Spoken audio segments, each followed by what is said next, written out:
Welcome to Bizarro Land, Yay, friends. Friday. Friday. Friday, still yet a day away. Well, I guess it's technically a Friday for me. It is your Friday. Yeah, Yeah. every Thursday is your Friday, technically. It's lovely, too. It feels good. Yeah, the problem is that, no, I got to work on Friday night. So we're bringing you our humble little podcast on a Thursday night. For all you good dirt-worshiping heathens out there. Tend to listen to this because, well, let's face it. Obviously, you have no other options. That's why you didn't get the normal boom. Because it ain't Friday. It's kind of a letdown. Still, it's like I'm not in the right mindset. I'm not in the right mindset. It is weird, isn't it? It's fucking weird. I mean, it's not the first Thursday one we've done, but First one in a while though. Yeah. So anyway, how's your week? Man, I've had a pretty active fucking week. Well, really just an active night last night at my salt mine of a business. Oh, did you have to physically throw some people out of your hostel? No, all right, I'll give a very, very condensed version of it because technically I'm not supposed to talk about things that happen at my job. I signed a piece of paper. Oh, okay. So I'm going to keep things very vague because, Sure. I think everyone at the home base in New Mexico is listening to my I'm podcast every sure weekend. they are. I'm sure they're thinking of using you for some employee videos. Yeah. Well, folks know I work at a hotel. Yeah. So, and I work the night shift at a hotel. And we had this guy who used to be a former employee want a room at like an employee rate. We hadn't worked there in like a fucking year because he got arrested. Well, that'll cease your employment For paraphernalia of an icy form. Ah. So he went through all this rigmarole to try to get like a room for a very, very low fucking rate. Ended up settling with the normal shit. Paid cash. Ooh, I thought you guys were a credit card only joint. No, we'll take cash if you give us $100 on top of that for a deposit. Oh, okay. We're one of those. Do you guys go by the hour? I've had people ask, man. So this guy, he's just in and out of his fucking room all night because I just have my eagle eye on the cameras. I'm zoned in on all the security cameras. Sure. And in and out, talking to random people, obviously nefarious shit going on. But as long as it doesn't get too gnarly, I'm just going to keep my eye on it. Right. Well, you can't go calling the cops every time you think something looks suspicious. Right. Sir, I think I know what's going on in this hotel. But then there's a time where he's out in the back on the south side of the building with some broad, I'm sure is of high repute. Of course. Talking near this blue pickup. And I see them hug. She goes into the driver's side. Ice dude goes on the passenger side and pulls out, I shit you not, a shotgun. Oh, okay. Yeah. So he was busy last night. a fucking full-blown, and of course I immediately go into fucking panic mode. Right. Especially after everything that's fucking been going on around here lately. Oh, yeah. People get shot left and right. Yeah. So I immediately hop on the house phone, 911. Say, hey, I think someone's come into my hotel with a shotgun. We don't allow firearms in our hotel. About 15 fucking minutes later, sheriff shows up. Jesus. A sheriff, really? Sheriff. That's not even their jurisdiction. Yeah. Yeah, but they're like nearby. Yeah. Actually, no, I take it back. I think it was a city in Eastern. University. I was going to say the university's like a block and a half. Yeah. So I go back, and I'm trying to access the footage. Because, again, in my brain, it looked like a fucking shotgun. Trying to go do the playback. It's like asking for a password. I don't know the password. Call the boss lady. This is 4 a.m. So obviously wakes her up. And I'm like, hey, do you know the password to the new security system? I need to play back some video. I didn't want to tell her what it was about because I didn't want her to freak out until there was a reason for her to freak out. The former employee looking to murder folk. And she's like, oh, I don't know the password. I've been meaning to find it out. We've had this fucking new security system for about a month and a half. Oh. I'm like, all right, cool. Well, bye. And I'm like, sorry, guys, I can't pull up the footage. And they're like, well, if we can't see it, we can't do anything. So they leave. And I'm left just fucking, I'm just waiting to see the dude stalking down the hallway with a loaded shotgun. And thankfully, it never happened. I don't know. I didn't get a phone call today. I left my phone off after Wayne called me. Oh, the Sweetwater guy. Yeah, right. But it was a fucking tense night. for a long fucking couple weeks. But we're here. It's Thursday. It ain't Friday yet. Right. But I'm glad I was able to get that out. I feel a lot better. Well, I had a 3-day work week, so I went ahead and took Tuesday off after Labor Day because I was going to go up to Denver, and that didn't work out. So I had 5 work days jammed into 3, and it doesn't end. It doesn't end tomorrow. When the whistle blows, I got like another 4 hours on the clock after that, 5 hours. So, yeah, fun and games for Friday. And Red, I might just come over here and get shit trashed and well, I'll be here eventually at some point. It depends on how the day goes, because tomorrow is a 16-hour day at a minimum, and that's if I introduce the band tomorrow night, which is I think I'm obligated to do for the main act. So, no, nothing of any regard that people listen to this as far as who the artist Metallica's is, coming to town. I heard that's what it is. Right? No, that'd be a whole different matter. But yeah. So anyway, no, it's a band I just saw a couple of months ago with my lady in Amarillo. So I mean, right, those guys. It's fine. It's fine. So I got to introduce them. We'll see, man. If I'm like getting ready to fall out of the ranks, I might very well scoot straight back to the Mead Hall. But I'm gonna try to hang out for at least half their show. But, sure. I don't know. I mean, you're gonna be there all fucking day. Why not try to get a little enjoyment out of the last bit? Yeah. So anyway, but that's why we're not doing a Friday evening podcast. We thought about doing it on Saturday, but the problem is, we also like to talk about, because this is the Mead, Metal, and MMA podcast brought to you by Echoes of Ancients. That's right. We Welcome, do like friends. to, yeah, by the way, after that long... after the Dr. Phil segment. but we do like to talk about MMA. Well, Saturday we would have been hard-pressed because by the time that it was uploaded and people started listening to it, shit fights would probably already be half over, or if not already over. Or, I mean, I don't know how many of you, as soon as it hits, you're immediately listening anyway, so... So we're trying to do a solid for you, and make sure that we have all 3 of our normal segments covered by being able to pick up and talk about all of them equally, which we will get to shortly. I didn't want to really necessarily bring up movies again because I don't want to make it a movie segment. Oh no! I think we vented a lot on that one, especially in the horror realm. Well, a little bit, but although I did come across a link today that my brother had posted or commented on or something like that. I think I actually kind of just scalped it off of somebody else's site. But trying to make the case, is Harrison Ford the best actor of all time? And even if not of all time, is he the best actor of our time? Because you got to look at it. The article gets into basically just a 20-year period, not even his entire career, 1980 to 2000. So that's avoiding first Star Wars, Yeah. It also avoids What Lies Beneath because that came out in 2000.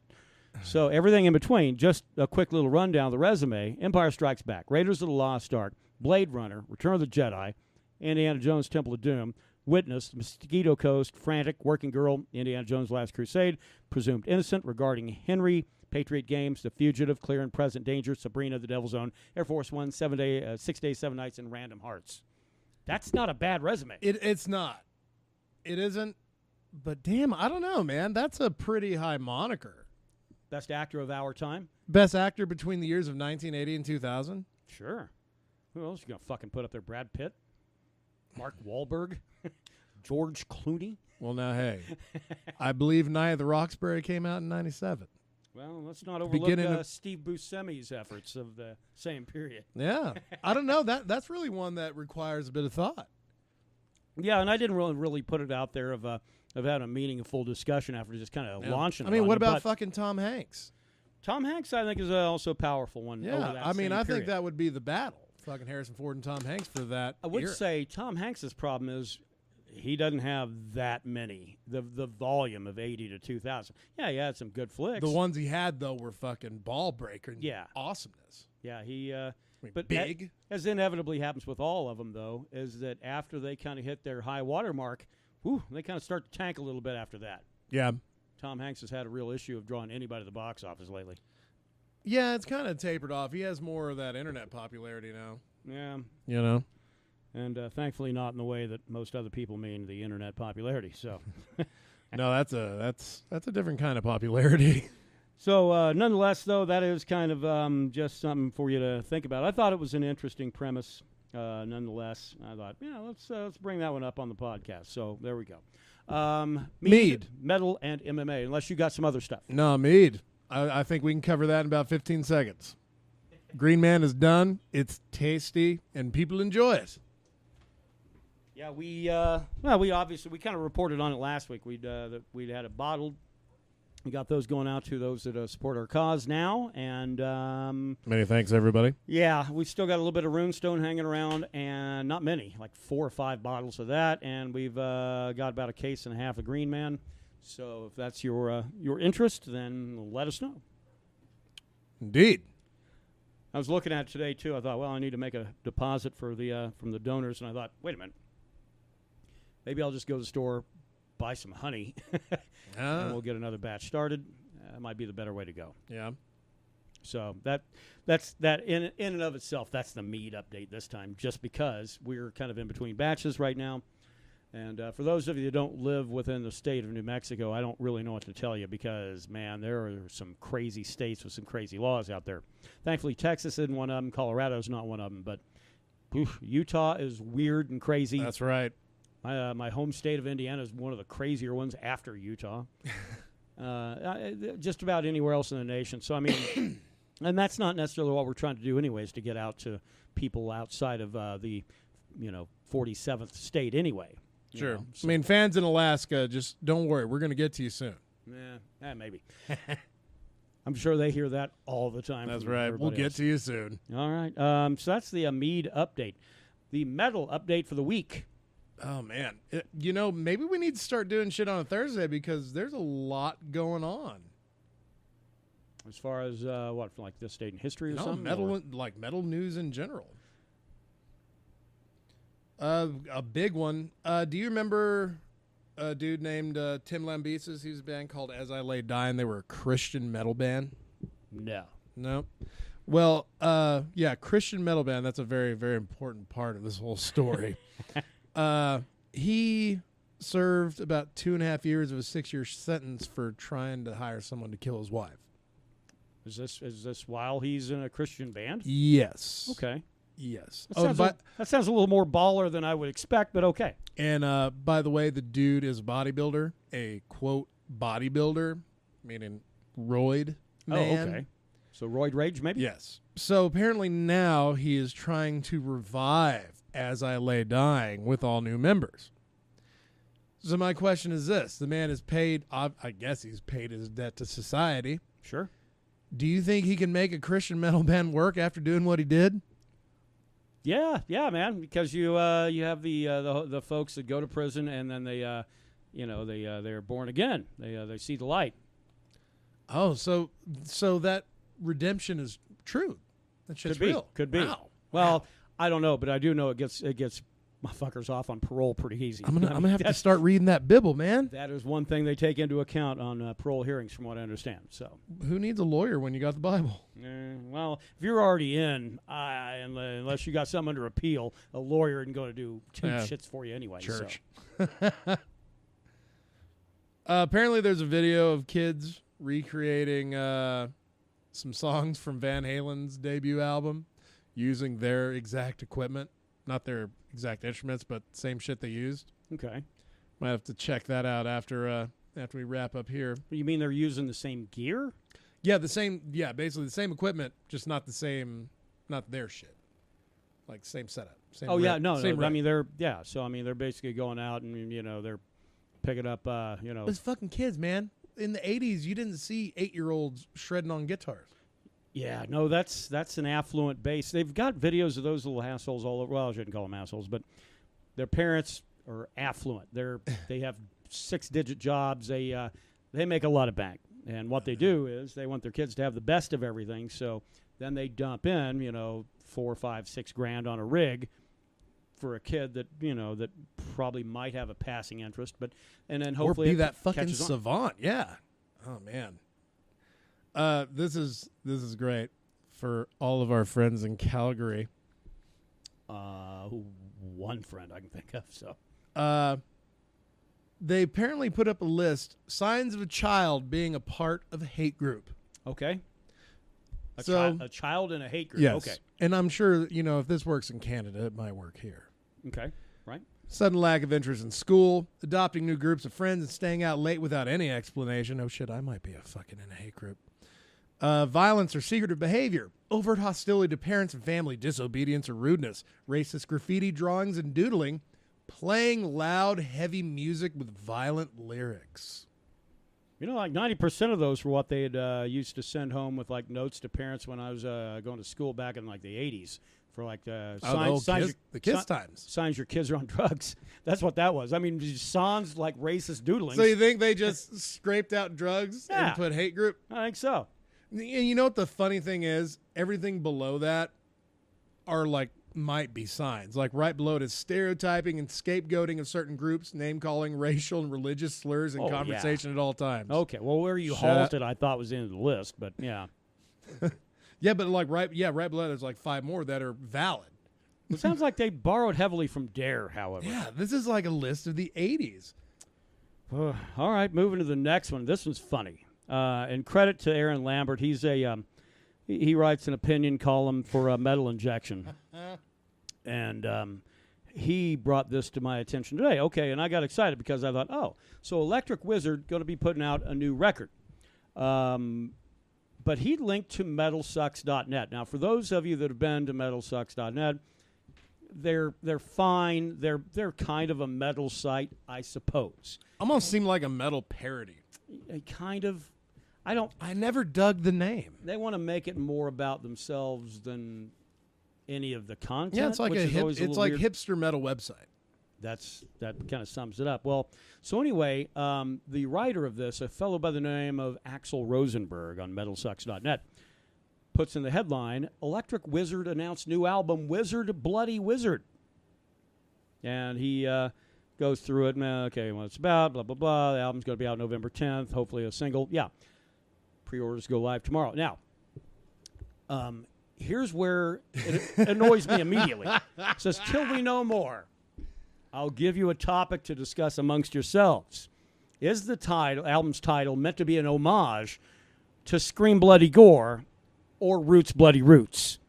For some reason, I can't see Judge Osborne enjoying post-chaos AD Sepultura, although the use of 2 words instead of 3 does suggest a closer link to that song than Death's seminal album. Jeez. Ready, set, needlessly debate amongst yourselves, which immediately pisses me off anyway, because discuss amongst yourselves is aggravating and always has been. Sure. It's because it's pretentious, it's obnoxious. And it's lazy. So anyway, Aaron Lambert writes for Metal Injection. He says, Dear God, Metal Sucks completely missed the Sabbath reference. With the new Electric Wizard record, I have no words. Oh shit. It was a Sabbath reference? Yeah. I thought it was a YouTube reference for like Sunday Bloody Sunday. No, Sabbath reference. For Sabbath Bloody Sabbath. So anyway, he said, seriously, is Axel Rosenberg joking, or is he that daft? I'm going the latter and not the former. He says, that's one snafu a self-righteous, quote-unquote, metal blog has no place making.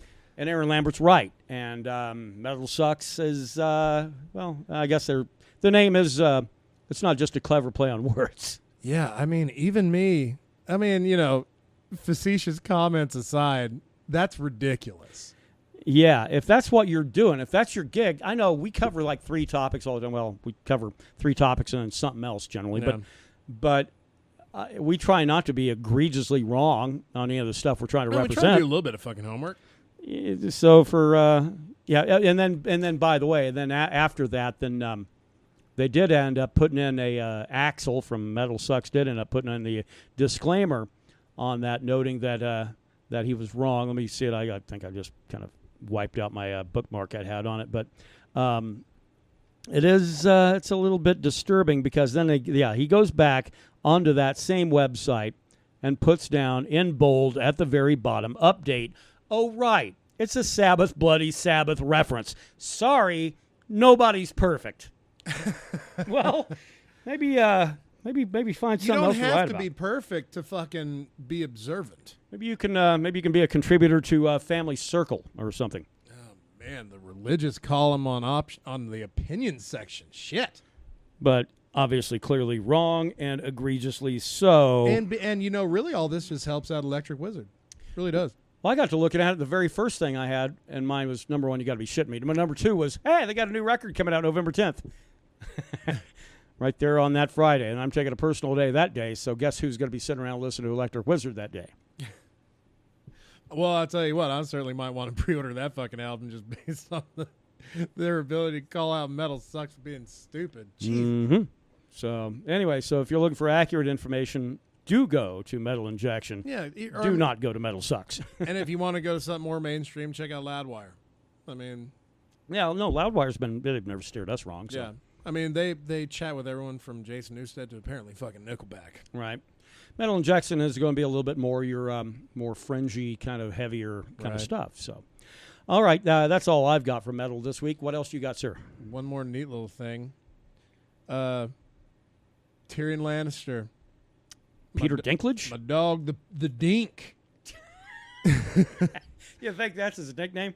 I hope. I mean, it either is with really close friends, and no one else could call him that. No, I don't think you could have somebody from TMZ referring to him as the Dink. Apparently, this dude was in a fucking punk band in New York.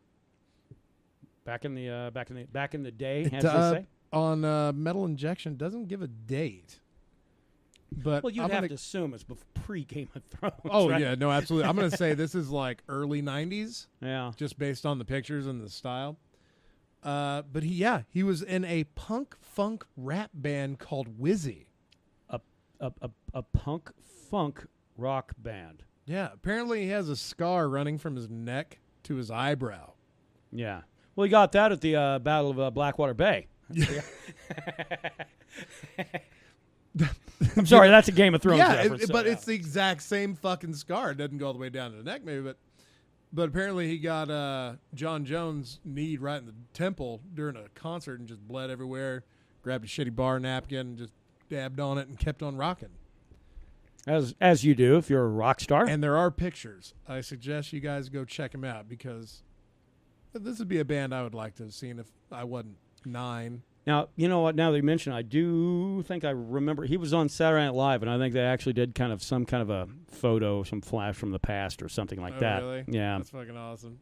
Yeah, it did look very dated, but yeah. I'm guessing probably early 90s would be about the right call, maybe late 80s. Last thing, there's only one birthday today, on a Thursday. Fucking Buddy Holly born today. Yeah, Lubbock loves to claim him now, but. Man, they hated him when he was alive.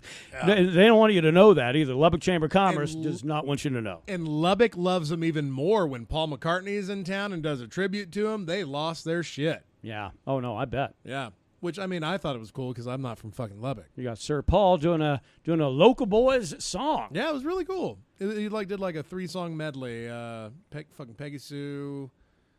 and the 2 other ones. But they lose their damn mind in Clovis, over the whole Norman Petty Studios they have up there because that's where he had recorded, I think the whole first record, I think. Yeah.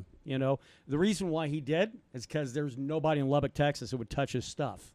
Oh, so, man. Yeah. He wasn't going to Norman Petty Studios because that was just a better venue. No. He kind of had to. That was like the nearest studio to Lubbock that he could get away with putting out a rock and roll album. It's weird they forget that. No, yeah, selectively right? so. Yeah. Selectively so. Really weird. Buddy Holly had said in one of his quotes that's not all that heralded, but he had said if you're going to go to check into a hotel, tell them you play pop, because if you tell them rock and roll, you'll never have a place to stay. Oh, shit. And now look at Lubbock. Look at the trash they bring. Oh, yeah. And they, they have streets named after him, statues, all this other shit. Back when that man was alive, they didn't want him in town. But now he makes him a little bit of cheddar. A little bit, yeah. That's the primary tourism that Lubbock's got going on. Yep. Unless they come in for the scenic views. The awesome vistas. It's flat land. It's just flat land. But yeah, it's fine. But yeah, I always thought that was really interesting. A brother of mine that disowned me had a friend of his that was a relative, some kind of a descendant of Buddy Holly. Yeah, she was talking about that, and she said, "Oh yeah," she said, "this town was terrible to him." So, and by extension, everybody that had anything to do with him. So, you'd add like the Waylon Jennings crowd and everybody else. That's why Waylon. I mean, he's born and raised in Littlefield, not far from Lubbock, but he kind of had it was hard for him to really break into anything in Lubbock because of that attitude that And they had the attitude the Blues Brothers had in that movie. We play both kinds of music, country and western. So that's that's the whole Lubbock thing in a nutshell right there. Oh man. On to MMA. Well, we got 215 coming up. That is on Saturday. Demetrius Johnson finally gets his fight that he wanted. That's right. The UFC did not want him to have. They wanted him to fight T.J. Dillashaw. I think we've talked about that over. Oh yeah, yeah. We had fucking nausea a fucking couple months ago. Mighty Mouse wanted to fight Ray Borg. So the promotion, after like denigrating him and trying to make him look bad, even though he will become the winningest champion in the history of the sport, defending it. God, what is it? Will this be his 12th? Because he's tied with Silver right now at 11. Yeah, so 12. He's the only flyweight champ that has ever existed in the UFC. Yeah, no one else has worn that fucking belt. I don't get all the hate. I really don't. The UFC was trying to package some bigger thing. Well, no, I mean the hate that Demetrius has gotten from fans over the years for being a boring fighter. I don't think it's hate. I think fans want to see knockouts. Fans want to see, and that's why, even though the heavyweight division sucks right now, the thing is people will watch a heavyweight fight over, say, a Mighty Mouse fight because, hey, you never know if there's going to be a knockout. Well, that's a beautiful thing. Fucking Mighty Mouse, you have the chance of getting anything. Yeah, not a lot of KO finishes, but man, the guy does. God, I forget which fight that was he had where he ended up getting the finish at the very last, like 3 seconds or something like that. Oh, he tapped that dude out at 4:59 in the 5th round. Yeah. I mean, that's a record that will stand forever. He knocked out Cejudo. Oh, that's right. He that knocked was a TKO, out Joseph Benavidez. Well, he does have dangerous hands, but he is only he's sub Moraga, 125 pounds. Not a lot of inertia behind a lot of those punches. So he's sub Moraga, he's sub Chris Carriasso, he's sub Kyoji Horiguchi. He subbed Reyes in that last fight, which, I mean, he just beat the shit out of Wilson Reyes for almost 3 entire rounds. Yeah, and that was just a clinic. He killed Henry Cejudo's career. Well, single-handedly. No, Cejudo's got another fight coming up. Oh, yeah, he does. But, I mean, who cares? Yeah, he was supposed to be the guy that could topple Demetrius Johnson. Yeah, he was the Olympic wrestler that was supposed to take him down, and Mighty Mouse made him look like an amateur. Ray Borg, I don't know a whole lot about him, but I do know this. Training out of Albuquerque. Demetrius Johnson gets the win here. He has effectively then cleaned out the entirety of the top 10 of that division. He's gone on record saying he wants to make it up to 15. 15 successful in a row. Wow.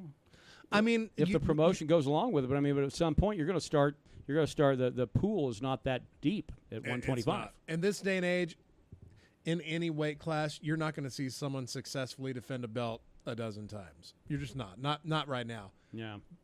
On top of the normal belts we have so many fucking interim titles. Who knows how many times a belt's going to be defended at all? Right.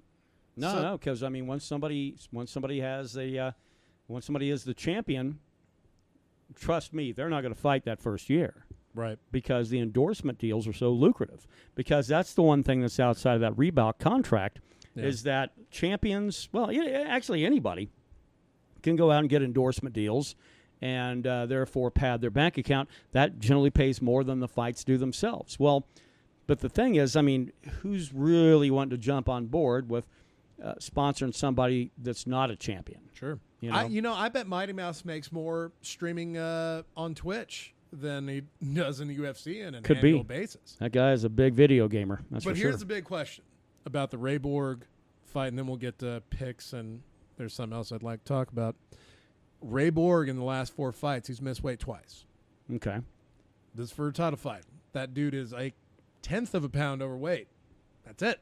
Right. Doesn't count as a title fight. It's just a catch weight event, right? He fought Gene Herrera back in 2015, came in at 126 3/4. Not as egregious. But when he fought Smolka at 207, he came in at nearly 130 pounds. Wow.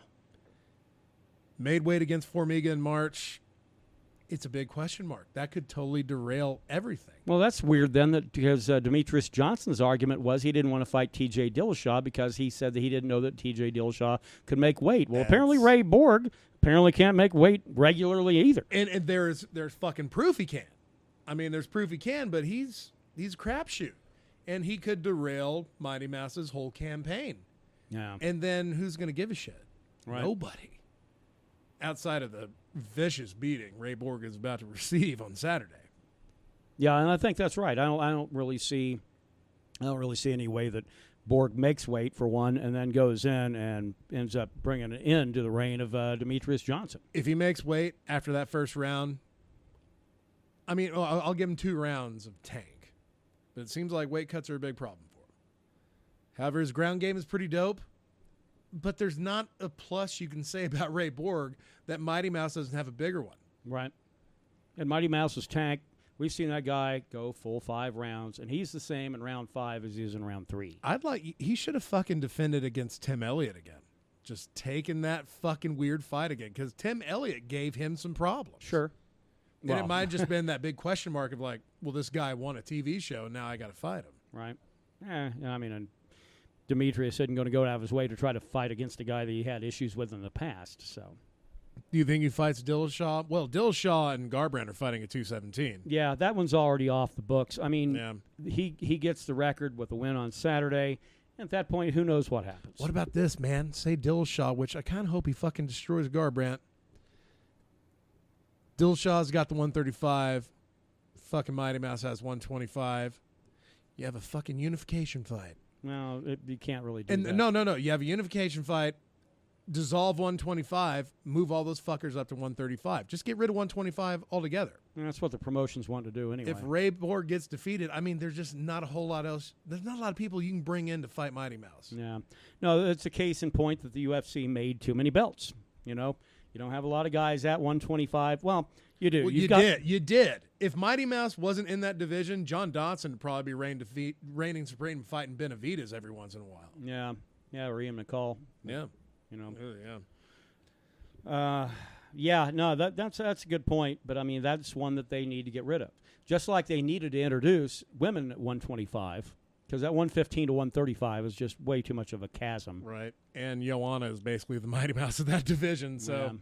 Yeah, well, and it's nice to know, too, is that as she gets older and it gets harder to make that cut to 115 because she looks horrible when she makes that cut, that she has a place to go up to 125. She looks like a goblin. I'm not trying to talk shit, but she looks like a legitimate goblin. Just a few fights off 215. Make some gut shot picks here. Henry Cejudo fighting Wilson Reyes. This is probably the winner of this is going to get Mighty Mouse after he beats Ray Borg. I don't know.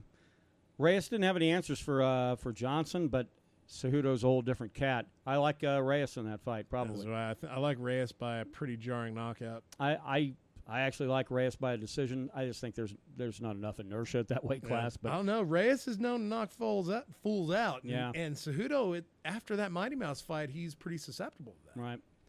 Right. Let's see. Jeremy Stevens fighting Gilbert Melendez at featherweight. Yeah, I think. Who the fuck is that guy? Yeah, Melendez coming down to 145 is kind of an odd one to me. The guy was kind of a little bit underpowered at 155. Good wrestling skills. I thought his striking was always questionable. Going down to 145 is not going to make him strike any harder. Yeah. I like Thompson in that fight, probably by decision. Stevens, I mean, yeah. Like, again, who the fuck is that guy? Right, yeah, exactly. Neil Magny fighting RD8. I like Magny in this one. Now, RDA did say he had a better camp because of the fact that he was able to hang around with his family. Apparently, RDA is a big family guy and everything else. He'd set his fight over in Singapore. He wasn't able to be around his family and things like that. I don't know. That's fine. I'm sure family has a small part to play in it. Especially with Brazilian folk. But they're all about family. But don't use that as like the primary on whether your camp is a success or a failure. Yeah, if you get your ass beat, don't use that as an excuse. So I don't know. Neil Magny needs to get a win. He was on a roll for a while, but he's kind of had a little setback. Some awesome finishes, yeah. And then he's kind of been finished himself. I like RDA in the first round. I think he's going to swarm. I like Magny on some kind of a choke in about the third, probably. If he can make it through that fucking initial hailstorm that RDA is going to bring, I like his chances a lot more. Which we all know he's going to, and so is Neil Magny. So I don't know. I always have flashbacks of that RDA and Cerrone fight. Oh, that fight just ended a little early, man. Ill prepared for a title fight. Welcome. It's like #Rumble Johnson. Shit. Co-main event. Amanda Nunes defending against Valentina Shevchenko, the fight I was supposed to see in Vegas. I like Shevchenko in that fight. And it's nothing against Amanda Nunes because people know I always pick against her. But it's primarily just because what I have stuck in my head is when she got destroyed by Kat Zingano. Yeah. So, and of course, this is a rematch where Nunes did irk out a little bit of a decision victory. Yeah. That's the whole thing. Shevchenko's got to know that she's got to come out and be able to decisively win some rounds. She can't leave it really in the judge's hands on a tight fight. I think Shevchenko's going to come out, and I think she's going to probably be able to get something going. She's got some top-class Muay Thai going on. Yeah, I think she's going to hurt the champ, and I think she's going to hurt her a lot. It's only going to take, if they get in that clinch once, that'll tell the tale of that whole fight, how Nunes either defends in the clinch or fights a way out. Yeah, no, because she's not going to want to stay there. Because it's going to come down to those Muay Thai skills. We've seen. Do you see his fight going to the ground at all? You know, I don't. If it does, it's going to be because Amanda wants to take it there. Sure. And that might actually be a smart play on her part. Shevchenko wants to keep that thing standing. Yeah. She's got that black belt in BJJ, man. She can take the ground if she wants to. Yeah, that's what I mean. It's really up to Amanda Nunes if that's where she wants that fight to go. Judo. Didn't know that. Yeah. Well, and that's the weird thing is because Kat Zingano was just judo throwing her all over the octagon when she got that win on her a couple of years ago. But it is a different Amanda Nunes now. So I do like Shevchenko, I think, by decision. I'll ride that, yeah. And now, how do you think Mighty Mouse is going to win this fight? I mean, really, with Ray Borg, I know so little about him, and I know a lot about Mighty Mouse. Yeah. I mean, I think Demetrius Johnson goes in, and I think that I think he just pulverizes him, beats the hell out of him, because this may be his last fight at 125. Just beats him up for nearly half an hour. If the promotion decides to go ahead and fold that division, which they should. If TJ wins the belt, it'd be a great way to do it. Yeah, no, that's a good thought. But yeah, I think DJ some kind of a sub or some kind of a put away in the fifth. Another late fucking shutdown, yeah. I think he's going to finish it with his fists or his feet. This is going to be a knockout. I'll give Ray about 18 minutes. I think it ends late in the third. All right, well, those are picks. Cain Velasquez not fighting for the rest of the year. I thought you were going to say for this decade. I was going to say, yep, well, that's what we've seen. Not fighting till 2020. Cain Velasquez has got some weird nagging injury going on that, as we've seen a lot of guys from AKA, they tend to get weird injuries that stay with them a very long time. True. I mean, Dana White had to come out and basically tell them to knock it off, saying their training was obviously suspect because guys come out of there injured. Yeah, and I get it. You're going out there and you're going 95% of what you're going to do in a bout. I understand. Should you be going 95 though? That's the problem. Right. You got that, and then you've got on the flip side of the scale, you've got Donald Cerrone who does zero sparring. Somewhere in the middle. Do it. Somewhere in the middle has got to be. Why would I spar when I can go on my ski-doo and get a weird fucking skin infection? You have got to have. There's got to be something somewhere, a harmonious spot between going full tilt and not sparring at all.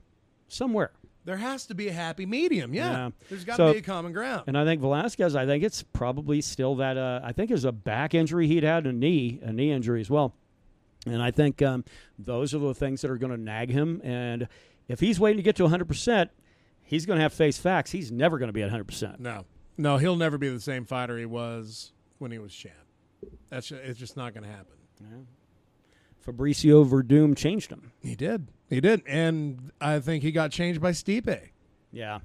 I mean, he fought Travis Brown after the Stipe fight and, of course, dealt with him. And then all that weird shit happened where he tried to front kick Tarverdian, which I wish that would have landed. Conor McGregor, last thing. Doing a pay-per-view interview again. This guy. This fucking guy. Yeah. Apparently, you can pay $777, £595 to go to this event, have a little dinner, have a little entertainment, and potentially meet the man. But it's going to be on pay-per-view. The reason I bring this up is because he's also Kavanaugh's gone on record saying Conor ain't fighting this year. Yeah. See, there you go. So, which I knew. The countdown is on. if dude don't fight by my birthday, then I'm good. January 1. Yep. I'm good. Well, okay, hold on. I'm gonna take that back. All right. I'm There's taking an it back. amendment. I'm There's taking an it back. I'm amendment. amending it. It's an amendment. If a fight for him is not announced by the end of the year, if we hit the first, I'm sure they'll make an announcement. I mean, it may be for April or May, but I'm sure they'll. If the fight announced is within 3 months of the announcement, All right. First quarter Then 2018. so like if it's New Year's Eve, and they're like, oh hey, Connor's fighting at the end of March, I'm good. Okay. April 1st, though. Found that I had to figure something out, man. You had to figure out some way of gamesmanship to keep you in there as a Connor fan. That's right. And on record. All right. Well, I think that's it for us this week. I mean, not to be an uninspired podcast comparatively. I think a little sober is what the problem was. Yeah, but, that's weird. and a Thursday, and it's been a long goddamn day for me. And some of us get to hang out in VA clinics all day and things like that. So, Or sweat folks with shotguns. yeah. But nonetheless, that's going to do it for us for this particular podcast this time around. Brought to you by Echoes of Ancients, and thanks again to all the donators. We're gonna do this thing the right way a week from tomorrow when we get right back at it again for number 42. That's right. Mead, I'm picking Green Man. Metal, I'm just going to pick Electric Wizard just based on that dude being a dummy. And MMA going Mighty Mouse, Mighty Mouse, Mighty Mouse. Yeah, actually, those are pretty solid picks. Just to be different, I will probably go on a pick on Jack Daniel's Honey. Sweet. With lemonade. That's a proper way to go. Yeah, it makes a really good lemonade and gets you nice and messed up. Also, let's see, what else we have? Like I said, arsehole. Arsehole. Oh, listen up, arseholes.